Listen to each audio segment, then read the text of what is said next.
Did you know that Puma was actually the first brand to make a real pair of strapless goalkeeping gloves?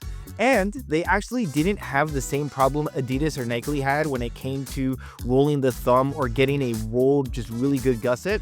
The future from Puma is a remnant of the days when big brands were really rushing to making the newest and best tech possible.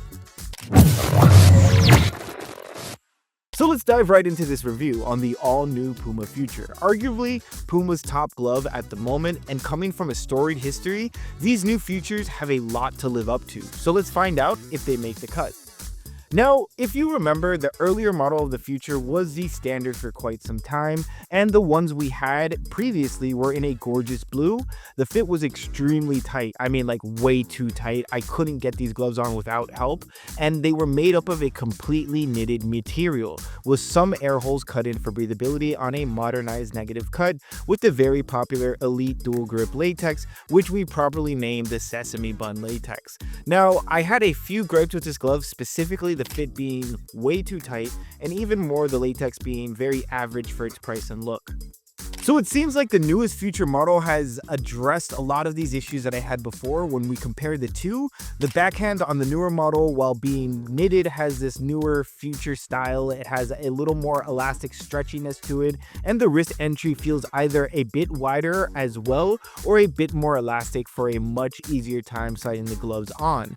And the biggest indicator of change that we can see on the backhand are these extra interesting gel-like tabs lining across the knuckles and fingers for a very comfortable and nice sensation when punching or even just pushing down on the material. It feels really cool. Puma has also come back with this claim that they've improved the Elite Dual Grip 2.0 latex on the palm, which this time, instead of looking like a sesame bun palm, it looks a little bit more like a cookies and cream. And while I am very interested to see how well this new improved latex is going to do, I don't really think very highly when I see all of these flecks in the latex. We all know the best latexes will normally be a solid white palm that has not been treated or touched upon too much. Now, Puma has continued with a super close fit. Even though this is easier to slide on, the fit is extremely exact, and the backhand also shares this innovative air holes mixed in with the mesh that made the Future one of the most breathable strapless gloves on the market. And of course, the palm is rocking a standard negative cut. You will probably find almost all strapless gloves rocking this cut. It might be due to the stitching process, but I am personally interested in what different cut strapless gloves can be like. It would be really cool to see like a really interesting roll finger cut that's strapless, but this isn't a negative thing, just a random thought that I had. Okay, circling back to the Future, let's talk fit and feel on the hands and how they felt in the field. I've always felt like the Futures are very good at squeezing your fingers, sometimes too tightly, and that sensation can change up the way you handle the football when catching. I have found that most keepers do take a little bit of time to get used to the sensation of these gloves on their hands. After a while, the gloves do loosen up, or you get used to them and they start to fit better, but it definitely feels like a pair that you almost have to break in, so to say. Out of the box and on the hand, it feels exceptionally nice, with the knitted material being really soft and plush, which is something I super love. But we have to be real, in almost all of the knitted materials, after a lot of use they get dirty, it becomes a lot rougher and less luxe feeling over time. And I have already begun to notice the material get a little stiffer after some of our trainings while using these Future gloves. And while I've always said comfort and fit on and off the ball is the first and most important thing about a goalkeeping glove, in-field performance in live action is just as, if not much more important. And exactly how we said our keepers might need a few minutes to get used to the gloves, they did. The different sensation and the feel of the gloves were just something that they had to get used to. They are exceptionally tight in the fingers, and they push them down.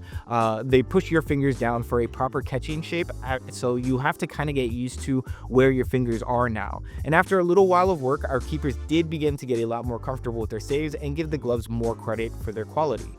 But my biggest question was definitely answered when it came down to the Dual Grip 2.0 latex. While it does look new and maybe improved from the last model, again I was left wanting a lot more in the quality and performance department from this latex, which is kind of the main story I've had with Puma. They make so many great decent gloves, but for the longest time the latex never really justifies the price tag. If anything, more often than not, the latex quality actually is the reason I don't recommend Puma, because at retail price of $150 or $120, there are several brands with absolutely superb latex and some even going cheaper. Heck, I think even a good contact latex will outshine this dual grip 2.0 latex. It does not do well even when you wet it, when you do just anything. Now, this is heartbreaking because remember when I said Puma was not only one of the main innovators of the goalkeeping glove world? They used to make insane gloves like the Evo Disc and the Future before most tried to make strapless mainstream. But lately, Puma gloves have been a variation on a tired theme that doesn't really improve itself. And yes, the Future's new body and backhand is great, but the latex and its performance take so much away from the glove, especially when they are priced at an elite glove level. So while we did have a good performance on our turf in training in the Netherlands with our top level keepers, we also saw that the latex very quickly tears and never really finds a great grip, definitely not equal to a top line contact latex in levels of grip and durability in my opinion. And when it came to catching and handling, the fit and cut are proven classics that will do their job well, but I really just can't shake the distaste I have for getting such a weak latex for a high level glove. To get a better idea of what we're talking about, here's a closer look at our gloves after they were sent back from our ARS crew in the Netherlands. With a big thanks and a shout out to Coach Martin, Coach Arjen, and Philo who were using these gloves for a few months. And check this out, these gloves are ripped up pretty nasty, especially on the fingers. Definitely already shredding down to the bones, and soon enough we could probably point our fingers right through some of these holes. You can also see some of the black areas on the latex or the cookies and cream have conveniently fell off, which again, I don't understand what they do, and even if they do anything. And while the backhand is still looking in top shape, the knitted material has gotten a lot raspier, less stretchy, and much more scratchy in some points, which is a big reason why I don't particularly love the knit material for long-term use. So in the end, while I love the Future line and I think it comes from a line of great gloves, the latest Future models, while fitting great and improving its tightness issues, they just misses the mark with me. The performance and latex just don't fit the cost of $150 or 150 euros.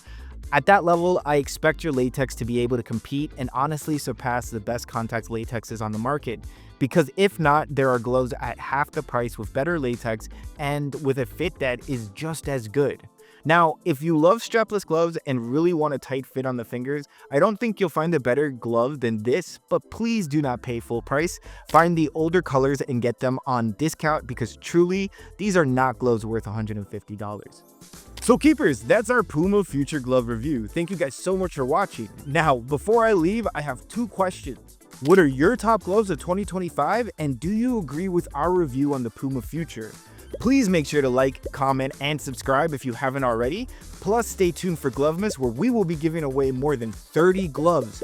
Thank you guys for everything, and I'll see you guys again very soon.